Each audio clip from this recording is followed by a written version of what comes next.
Olá, meus queridos, graça e paz, aqui estamos nós outra vez.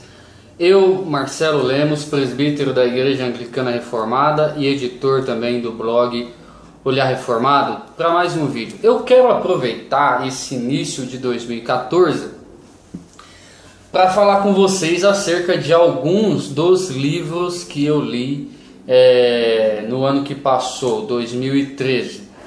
Quem me conhece sabe que eu sou um leitor inveterado, um devorador de livros, e eu leio muito mesmo, leio até bula de remédio, e o pessoal sempre me pergunta, o que você está lendo, o que você me indica a ler, por que você leu isso, por que você leu aquilo. Enfim, eu leio muita coisa mesmo, gosto de ler e-books, em PDF.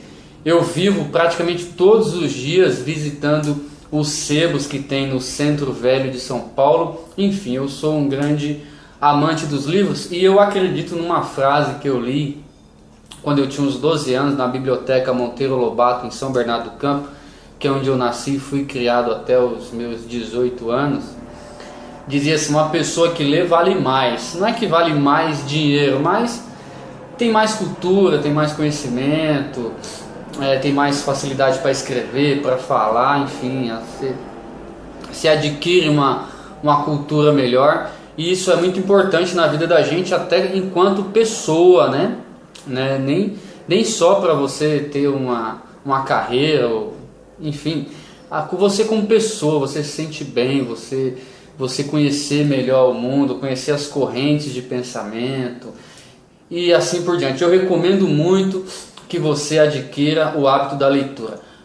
Mas eu não quis, pelo menos não nesse vídeo de hoje, falar dos livros teológicos que eu li em 2013, que também foram bastante, nem de livros teóricos, já que eu estou quase me formando em administração, mas eu não quis trazer esses livros para você. Eu separei alguns dos livros não teológicos que eu li em 2013, separei 8 aqui, tem outros que eu não vou citar por uma questão de tempo, e também alguns eu emprestei, não tenho aqui para mostrar para vocês.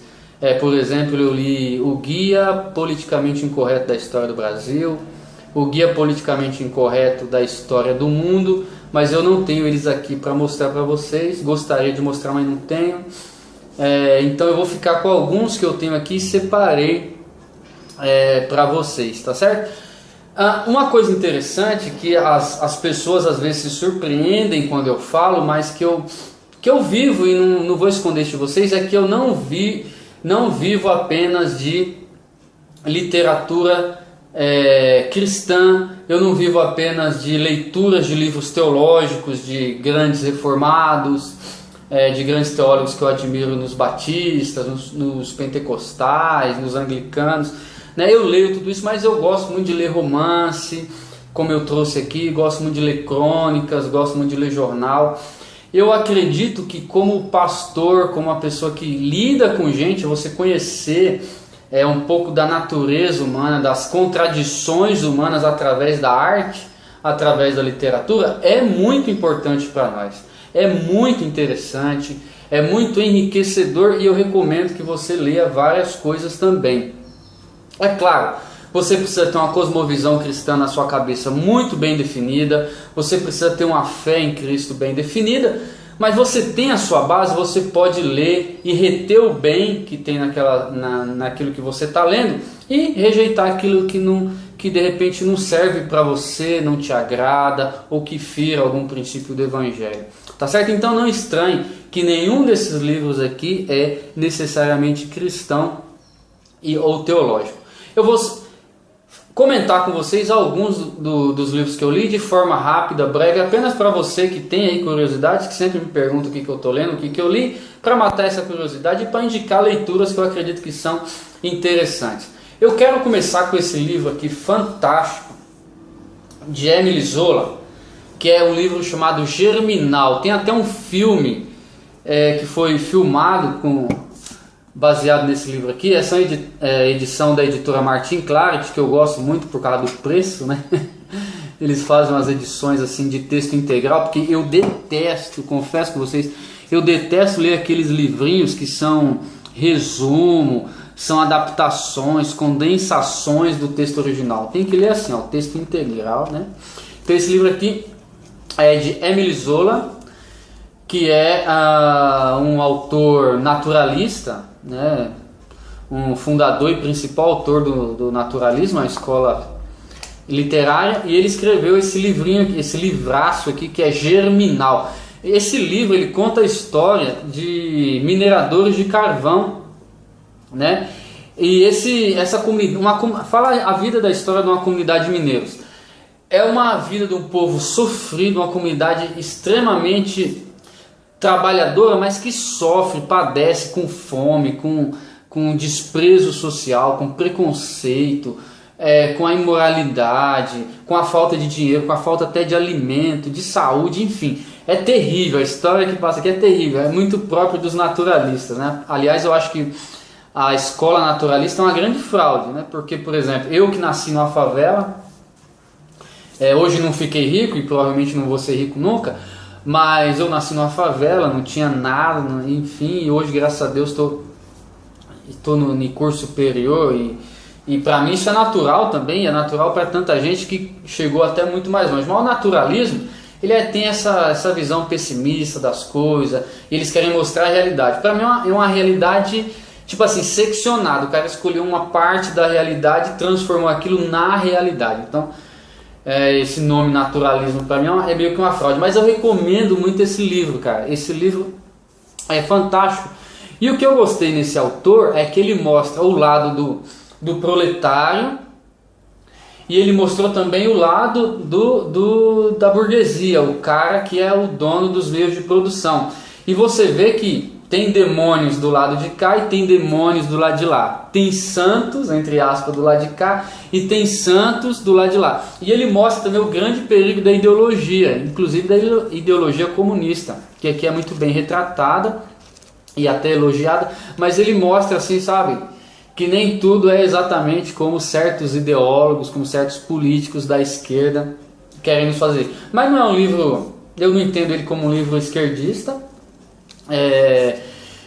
e também não é um livro conservador, enfim, é um livro que tenta mostrar a natureza, a realidade da vida daqueles mineiros que sofreram tanto na época retratada nesse livro. Recomendo muito, vale a pena você ler esse livro aqui, Germinal. Tem um filme aí, inclusive, disponível no YouTube, que você pode dar uma pesquisadinha e ler também. Bom, agora, para os meus queridos amigos petistas, eu li esse livro aqui esse ano, que eu achei num sebo também, paguei R$10.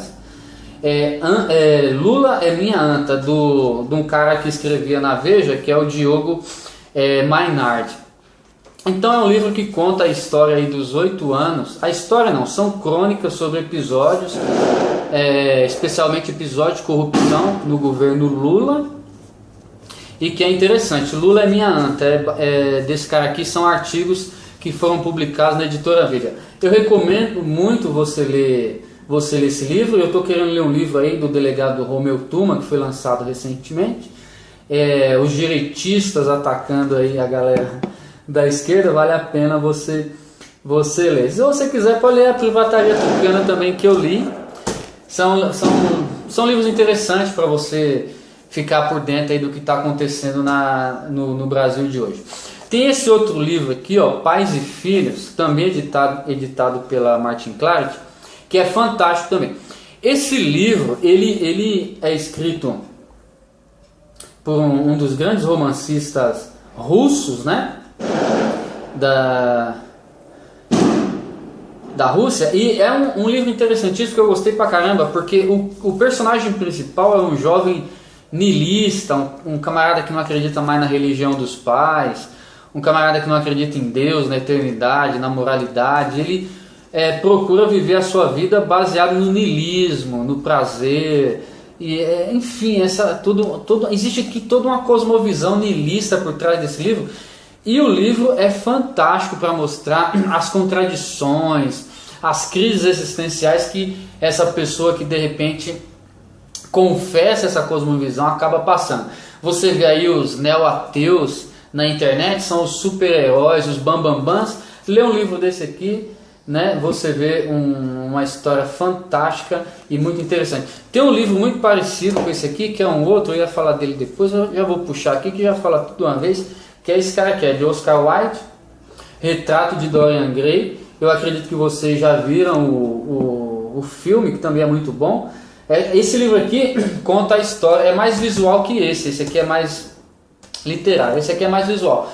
Conta a história de Dorian Gray, que é um jovem muito belo, e que um artista pinta ele com tanta paixão que esse retrato acaba como que ganhando vida. Então o Dorian, ele não envelhece mais, ele comete crimes, e aquilo vai tudo para o seu retrato na parede. Enquanto ele permanece jovem, forte, belo, o seu retrato vai se deteriorando. E ele é discipulado por um camarada que acredita nisso também, no prazer, né? A vida baseada no prazer, sem moralidade, sem Deus, sem prestar contas a ninguém. E esse livro, de uma maneira fantástica, esses dois livros, de uma maneira fantástica, mostram um pouco desse tipo de filosofia, esse tipo de cosmovisão. Vale bastante a pena você ler.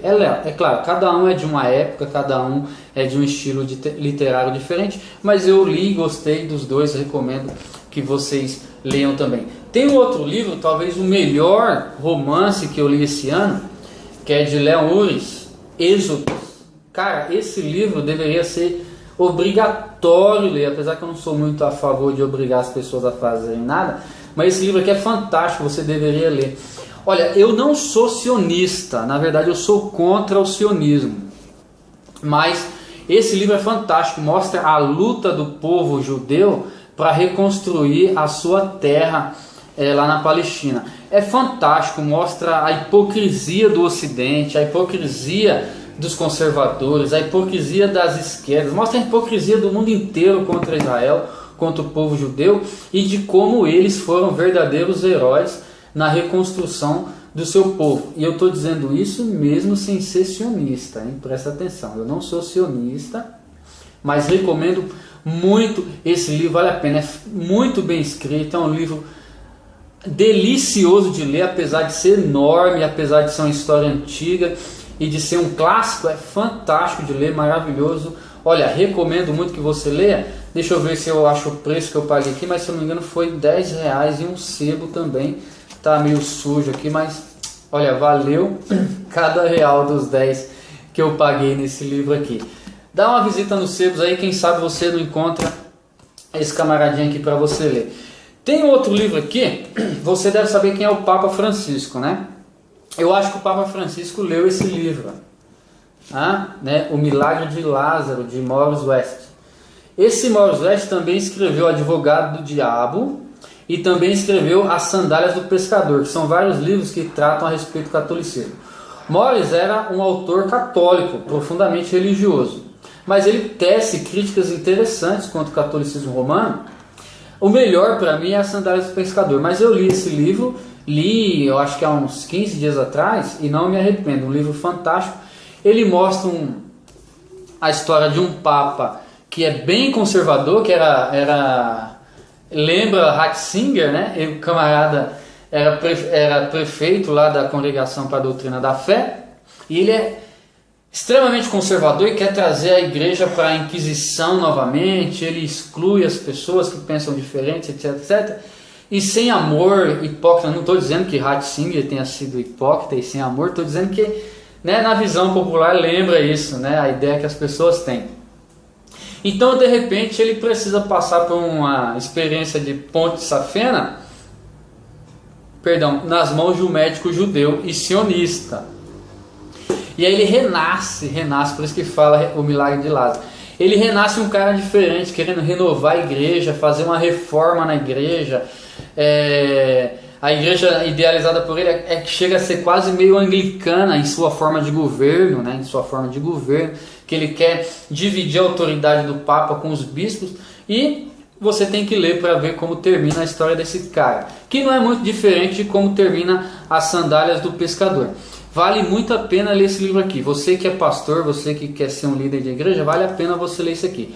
por mais que nós rejeitemos a visão de igreja, a visão teológica dos romanistas, vale muito a pena você ler e aprender um pouquinho sobre o lado humano da liderança, né? Como que o poder às vezes corrompe as pessoas, como que, sabe, você ficar vidrado numa instituição, você vestir a camisa de uma instituição, às vezes pode deixar você cego para as pessoas que estão do seu lado. Tem uma cena aqui do cara que é se eu não me engano, é o Carmelengo do Papa, é o secretário do Papa, e ele é um alcoólatra. E aí o Papa, depois da sua ressurreição, depois da sua ponte safena, ele fala assim: poxa vida, o Papa fala pro cara, poxa vida, você devia ter me contado os seus problemas com álcool, eu sou o seu pastor. Aí o secretário dele vai virar e falar assim: não, o senhor é o Papa, o senhor não é o meu pastor. Você nunca me viu, você nem me enxergava aqui, eu sou apenas o seu secretário. Fantástica leitura, recomendo. Paguei R$15 num sebo no Red Star, lá no centro de São Paulo também. Recomendadíssimo. Outro livro de outro ator russo, que é O Jogador. Fantástico. Aliás, eu li um livro de Dostoiévski esse ano também, e eu não tô... Ah não, esse mesmo, O Jogador. Dostoiévski, perdão aí pelo vacilo, esse livro mesmo. E é fantástico, mostra a vida de um camarada que ele é viciado em jogo e mostra os vícios humanos em relação ao jogo. E, enfim, é um retrato de como o homem é dominado pelas drogas, pelo vício, por aquilo de ruim que existe em nossa natureza. Eu acredito também que vale a pena você ler esse livro para aprender um pouquinho aí sobre a natureza humana. É simplesmente fantástico. Você vai ver aí como muitas pessoas, é o retrato de muitas pessoas que jogam sonhos, jogam carreiras, jogam fortunas fora, jogam amores fora por causa de um vício, numa droga, num jogo, enfim, na pornografia que hoje é tão comum, enfim, é fantástico, dá para você ler isso aqui. Bom, tem um outro livro para terminar que eu li. Esse livro aqui eu li ele assim meio desconfiado, pensei que era uma espécie de historinha de Dan Brown, mas é Os Segredos da Capela Sistina. Conta assim o simbolismo da obra de Michelangelo na Capela Sistina. Eu acredito que você lá que aprecia a arte cristã e aprecia a história da Capela Sistina, que foi uma tentativa da Igreja Católica Romana, claro, de reconstruir o Templo de Salomão, uma certa provocação aos judeus, vale a pena você ler esse livro aqui também, recomendo bastante. Esse livro eu paguei mais caro, que eu comprei ele no Extra, não foi num sebo, então eu passei lá, estava acho que R$25 ou R$25,90, alguma coisa assim.